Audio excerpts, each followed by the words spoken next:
All right, what's happening, y'all? It's your boy Rico from Street Scores. Man, I'm just going to have to do the Braden Daniels breakdown and all of that tomorrow, because after this video, I'm just going to go ahead and let my throat rest. It's killing me.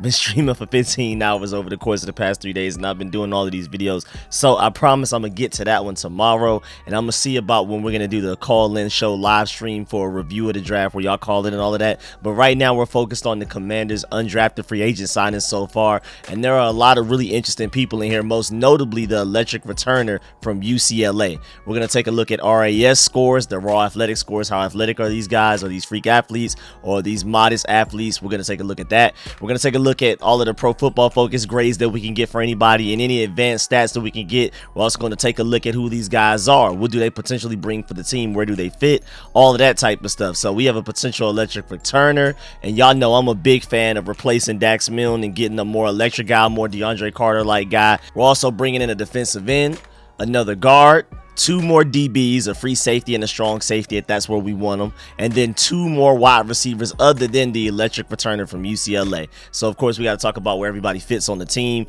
Is there a chance that they make the roster? All of that type of stuff. So before we dive into all of that, make sure you subscribe to the channel, hit the bell next to the subscription button so you get notification immediately. And every time I release an informative and opinionated video just like this one, make sure you pull up for whenever I do this live show. I want to do it tomorrow, but I don't think my body will let me. So just be on the lookout for maybe tomorrow, but probably Monday or Tuesday. We're going to do a live stream where we break down everything that just went down in the draft. I'm going to give all of my opinions at the beginning. Of course, we're going to knock that out, but also I want to open up the phone lines for y'all to call in and you give y'all's opinions and you ask whatever questions you may have. I'll answer them. So we're going to do a whole draft review stream where y'all are part of the show. You call in. I'm going to have like a really strict 3-minute timer because I'm pretty sure a lot of people are going to want to call in and they're going to be very passionate about their opinions. So make sure you come prepared with all of the notes and statistics you need, because I will have to be pretty strict with the 3-minute timer. But let's go ahead and dive into this video. Let's get it.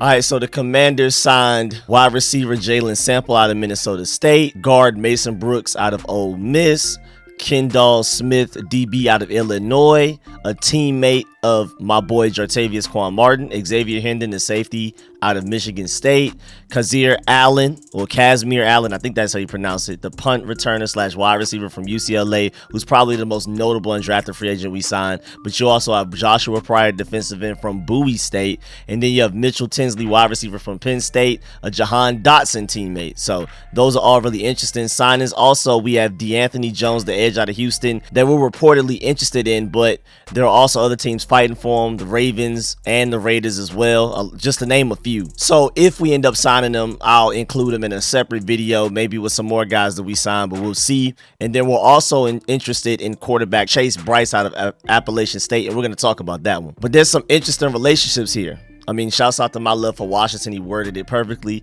Washington has signed Illinois DB and former secondary partner of recently drafted Quan Martin, Kendall Smith, as well as Penn State wide receiver Mitchell Tinsley, who played with Commander star Jahan Dotson. Also, Ole Miss offensive lineman Mason Brooks, who had a top 30 visit with the Commanders. And then lastly, Jalen Sample. Remember, Illinois with Devon Witherspoon and Quan Martin, you can argue they were easily the 2 best players in that secondary, but that secondary was elite and arguably the best secondary in all of college football. And if you were a part of that, there's no way you're a weak link, because somebody would have found a way to abuse it. And I felt like they held it down very well overall. But I'm pretty sure with these guys being teammates of last year's draft pick in Jahan Dotson and current draft pick that we just made yesterday, Quan Martin, I feel like Rivera and company were, and probably the scouts, Martin Mayhew, all of those guys were probably watching the tape on Jahan Dotson last year and noticed that his Penn State wide receiver was also sticking out a little bit, popping on the screen a little bit. I feel like it was the same thing. They were probably watching Devon Witherspoon because they wanted him, even though they knew he wouldn't make it to us. So they probably already knew Quan Martin was our best opportunity to get one of the best players in arguably the best secondary, at least the best performing secondary in college football last year in Quan Martin. But probably while watching his tape, they were like, wait a minute, this other guy looks pretty good too. And it's not just Sidney Brown. It's not just Devon Witherspoon or Quan Martin. There's another guy out there that looks pretty interesting too. So I'm pretty sure that Jahan Dotson vouched for his guy. Quan Martin probably vouched for his guy as well. But also while watching the tape, that happens a lot. When you really dive into film sessions, you kind of notice other guys popping a little bit when you're really trying to notice one person. Like there are even situations where you're like, okay, I'm watching Quan Martin tape, for example, and then I assume that was Quan Martin that made that play. And then at a certain angle, I finally see their jersey number. And I'm like, wait, that wasn't Quan Martin. Who was that? That play looked so good. I assumed it was Quan Martin, but it was actually this other guy. And sometimes that other guy pops on screen like that. So, I mean, that's just one made up example, but that happens all of the time when you're watching film, especially when you watch it as much as people like me. But again, there's those relationships. Also, the defensive lineman, Mason Brooks, that we brought in, we had a top 30 visit with him.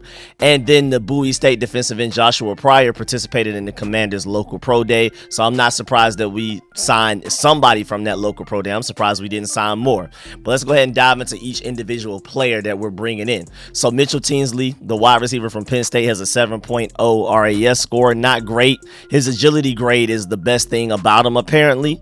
And I mean, just based off of the tape, I think he's a pretty decent receiver. I feel like he's fairly underrated. Would I have taken him with the draft pick? Not necessarily, but I do feel like it's a good pickup as an undrafted free agent. And there's a reason that we brought him in, and Jahan Dotson probably vouched for him, man. Not the best RAS score, but man, he makes plays. This Pro Football Focus breakdown of him is pretty excellent. It probably makes you hype about him. Now, sadly, his 2021 season was his highest grade. He had a 79 grade in 2021, which sounds like at the very least like a top 4 rounds draft pick. But then in 2022, he had a 67.6 grade, which isn't bad, but it is a drop off. But he also played less as well, because in 2022, in 13 games played, he had 386 passing snaps, 107 slot snaps, 278 of them out wide. So he's more of an out wide type of guy than a slot. Definitely an X receiver more type of guy. He had 51 receptions on 78 targets, which isn't great.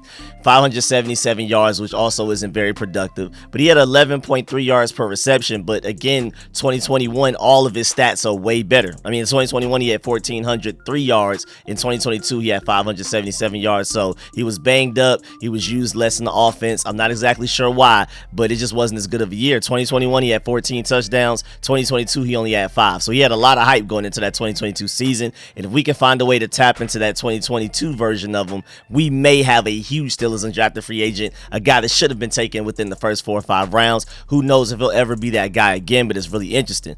Again, 2022 wise, which is most recently, so we're going to focus on that. The most interesting thing about him is that he has a 73.1 grade versus man coverage specifically, which is really, really good. Like within the top 80 percentile type of thing out of this draft class.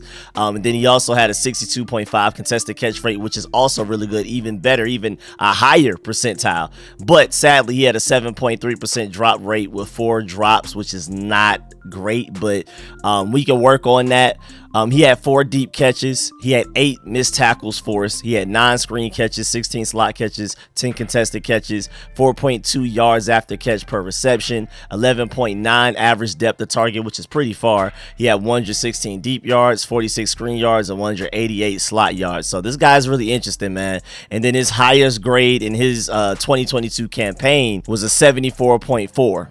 But his lowest grade was against Ohio State, and that doesn't look too good because Ohio State are probably the best cornerbacks that he went against all season. And when he went against those best cornerbacks, he had a low grade. One of his other lowest grades is against Maryland. Went against Deontay Banks, that boy put him in the box.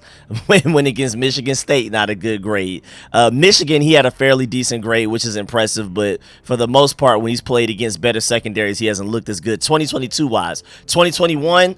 I mean, if he could have came out of the draft in 2021, I'm telling you, he probably would have been a top 4 round pick. Like, I mean, he was that intriguing. Him and Jahan Dotson, man, they both looked really good. Jahan Dotson looked better, but it's not like he was far behind. But his 2022 campaign was so bad that we may get lucky as a Commanders team to be able to get a steal like that if we can get him back to his 2021 form. So that's really interesting. Then you also have Jalen Sample, wide receiver out of Minnesota State. Another not good RAS, my fault, raw athletic score. But I thought we were going to draft somebody with some height, but we finally at least got one as an undrafted free agent. He's the only wide receiver so far that we've taken in period, the draft, undrafted free agent, anything that has some height on him. He's almost 6'4", and so he's the closest thing that we're potentially bringing in to replace Cam Sims. Remember, Cam Sims was an undrafted free agent as well, and he wasn't very explosive either, so this could potentially be him. I thought we would potentially get Jake Bobo from UCLA. We showed interest in him in the draft process. Thought we would get him maybe like in the 7th round. We didn't. Jalen Sample is a pretty decent option there if he, if he develops and things like that. He's not very explosive. He's pretty slow, but so is Cam Sims. But he has really good agility, and we can work with that. So I'm pretty excited about him, man. I mean, the arm length, the height, and everything, I think we can make something shake with Jalen Sample because we have a need. I mean, Terry McLaurin, Curtis Samuel, Jahan Dotson, De'Ami Brown, all of these guys are at the very tallest, 6'1". So if you can come in and be that 6'4" only wide receiver target that we have on roster, because I'm not counting Marcus Kemp because he's brought here strictly for special teams. We already know that, obviously. So, hey, man, the spot is open. Out of anybody that we've taken out of this draft, a 6'4" wide receiver is probably the most open spot on the roster. All you got to do is go out there and not be bad, and you should be able to potentially even make the 53-man roster. My fault. I'm tired. Throat killing me, everything. I'm sorry for the mistakes, but yeah, man, 6'4" wide receiver. You're the only one on the team with even remotely that profile outside of the tight end group. So I mean, he has an easy path to make the roster. A lot of the guys that we brought in, even as draft picks, are going to struggle to make the roster. But Jalen Sample, just go out there and not be terrible, and you have an honest chance. I mean, if you're that bad, then the Commanders will just be like, well, I guess we just won't have any tall receivers on the roster. I guess that's what it is. So you got to at least be some type of good. But I'm telling you, out of everybody we've brought in so far, you can honestly say, outside of the guys drafted within the first 3 or 4 rounds, he has the easiest path to start. And even KJ Henry, who I feel like is a huge steal that we got him in the draft. I feel like even him, I mean, with Chase Young and Montez Sweat in front of him, he's going to be part of the rotation quite constantly, and I already feel like he's the 3rd best edge rusher on the team, only outside of Chase Young and Montez Sweat. Already feel like he's better than James Smith-Williams, Casey Toohill, F.A. Obata, all of those guys. But at the same time, can he start? No. Is he the top edge rusher on the depth chart? No. But hey, man, you could be the best tall receiver we have on our team if you just go out there and perform the way you should. In 2022, he played and started in 4 of Minnesota State's 13 games, so not much at all. Very underutilized. Had 21 catches for 303 yards. And if you can't start for Minnesota State, it's like, how much faith can I really have in you, honestly? And he also had 3 receiving touchdowns. So out of 21 catches, he had 3 receiving touchdowns. So that shows the red zone threat there. He saw a season high of 95 receiving yards versus Northern State, and then he kind of disappeared after that.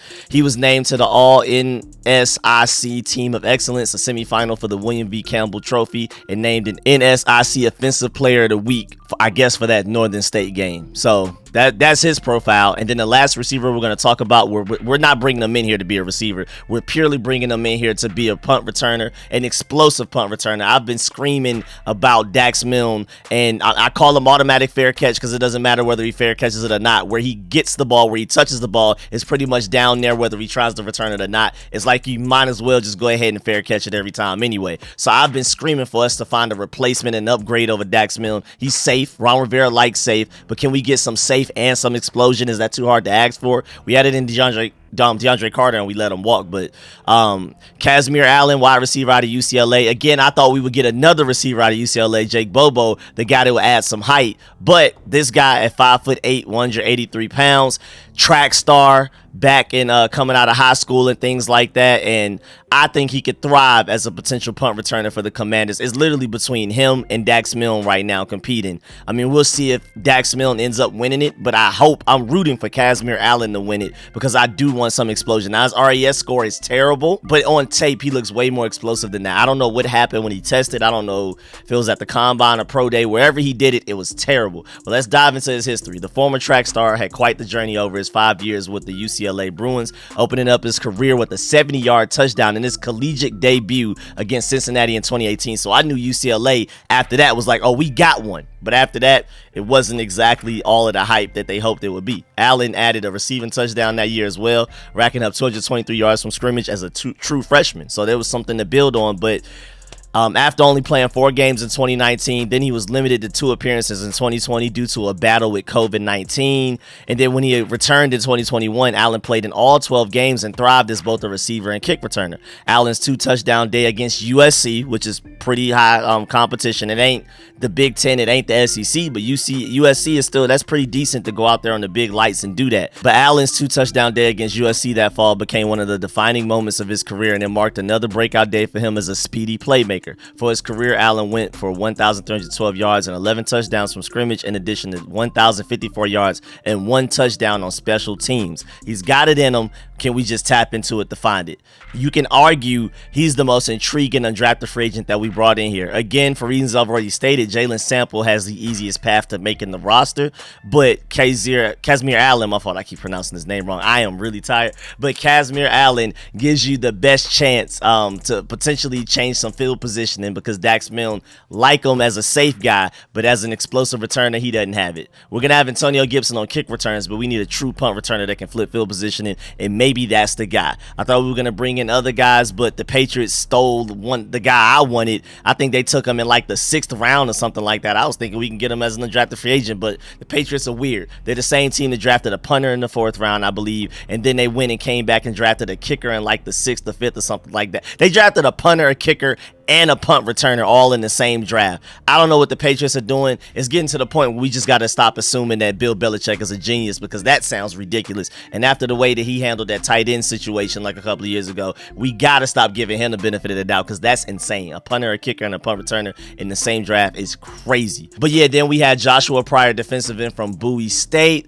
He also has a poor RAS score, but at the end of the day, when you're a defensive end, what I care about the most is explosion, man. Agility will be nice when it comes to pass rush, and speed would be pretty decent as well, but at the end of the day, explosion matters the most. So he's a really interesting prospect. I'm really intrigued by what he may be able to bring to the team.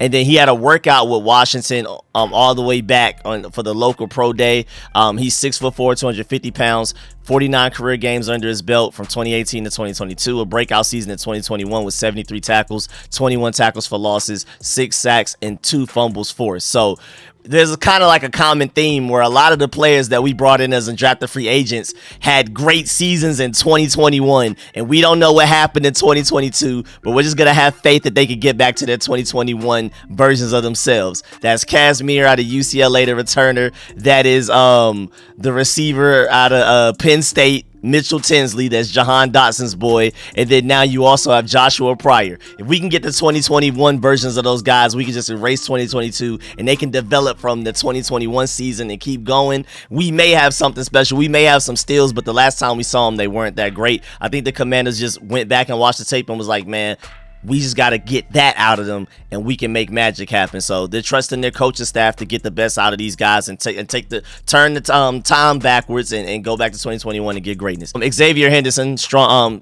safety out of Michigan State, not a great RAS score as well. And I mean, really, there's no positives to take from it other than a good 20-yard split, but everything else is pretty decent, okay, good, but nothing great, nothing elite or anything like that. But he seems like an interesting person, because back in 2021, keep following the theme, through the first 2 weeks of the 2021 season, that man was the #1 highest graded safety in the entire college football, according to Pro Football Focus, with an 86.7 grade. At that point, he had 6 defensive stops, which is 14th in the entire NCAA, allowed 2 catches on 6 yards for 2 catches on 6 targets, my fault, for only 10 yards, and a 2.8 passer rating when targeted. He has played 65 snaps in the box, 67 at free safety, and 11 in the slot.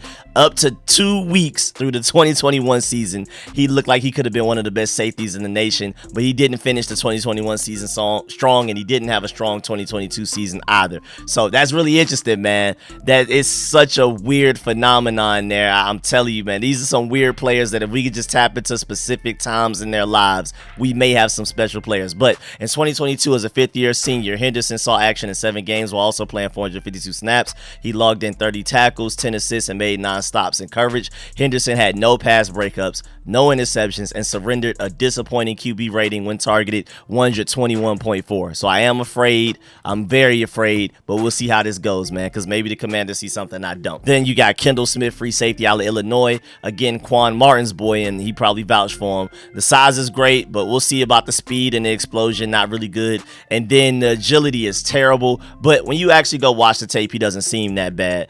But he's really interesting though, because Draft Network said on one hand he feels like a high floor pick on day 3 thanks to his special teams work, and that's one thing you got in him. You're getting a strong special teams player. He may make the roster just off of that alone, but we'll see.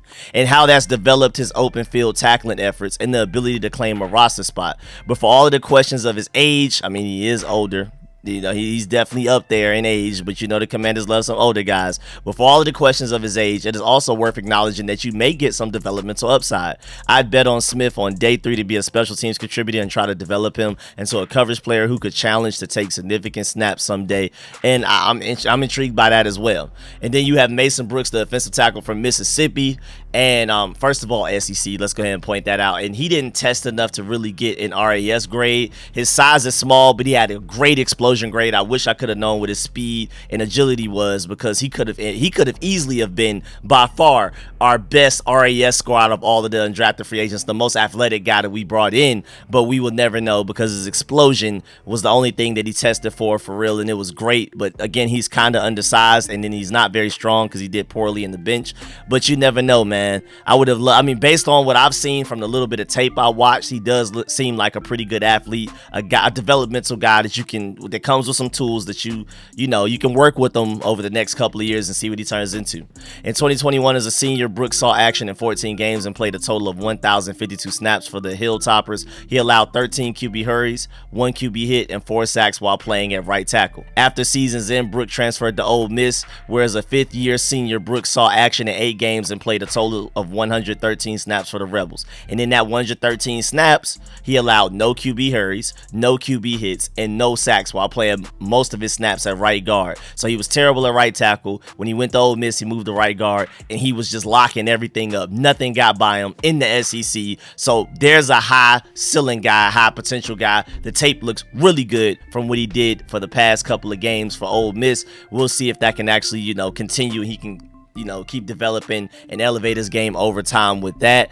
But yeah, man, this is a really interesting group of people, man, because I mean, I don't exactly know what to think, man. I mean, if we can just go back in time in 2021, these guys sound great, but we got to see what they could do beyond that. Oh, and lastly, before we get up out of here as well, the Commanders will have former Appalachian State quarterback Chase Bryce at the rookie minicamp, like I mentioned earlier.